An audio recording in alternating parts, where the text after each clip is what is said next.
தந்தை மகன் தூய ஆவியாரின் பெயராலே ஆமென். இயேசு கிறிஸ்து அன்புமிக்க சகோதர சகோதரிகளை உங்கள் நினைவிருக்கும் கிறிஸ்து இயேசுவின் அன்பு கலந்த வணக்கத்தை தெரிவித்துக் கொள்கின்றேன்.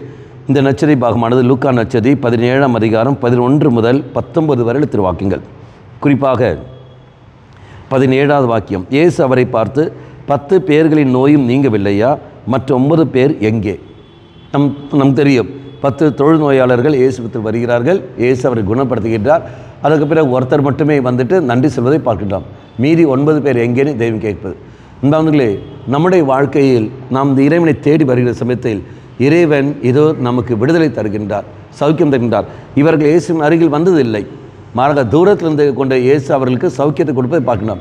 அதே மாதிரி ஆலயத்துக்கு நீ வருவதில்லை, ஆனால் ஆலயத்துக்கு வருவதற்கு முன்னாடியே இதோ உனக்கு தெய்வம் சௌக்கியம் தருகின்றார். வீட்டில் இருந்தபடியே உனக்கு தெய்வம் சௌக்கியம் கொடுக்கின்றார். நீ வேலை செய்கிற இடத்திலிருந்தே தெய்வம் உனக்கு குணத்தை கொடுக்கின்றார். நீ ஆலயத்துக்கு வரும் முன்னாடியோ, நீ ஜெபம் செய்வதற்கு முன்னாடியோ இதோ தெய்வம் உனக்கு விடுதலை கொடுக்கின்றார். நீ தீர்மானம், இதோ நான் ஆலயத்துக்கு வருகின்றேன், இதோ நான் ஜெபமாலை நான் ஜெபிக்கின்றேன், நீ தீர்மானம் எடுத்த உடனே உனக்கு அங்கே சௌக்கியம் விடுதலையும் தருகின்றார். அதன் பிறகு இறைவன் எதிர்பார்க்கிற ஒரு காரியம், குணம் பெற்ற நீ என்ன செய்யணும்? நன்றி சொல்ல வேண்டும். ஆனால் நன்றி சொல்வதில்லையே, மாறாக ஆலயத்துக்கும் வருவதில்லை, நன்றியும் சொல்வதில்லை என்ற போது இறைவன் அங்கு வேதனைப்படுவதை நாம் பார்க்கின்றோம்.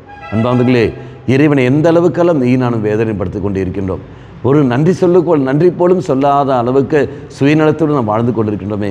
அந்த மனநிலை எடுத்து மாற்றிக்கொண்டு, ஆண்டவரே, எல்லா சூழலிலும் நான் உமக்கு நன்றி சொல்ல கடமைப்பட்டிருக்கின்றேன், எனக்கு நன்றி சொல்ல மனநிலையை தாரும் ஆண்டவரை சொல்லிக்கொண்டு இறைசனில் மன்றாடுவோம்.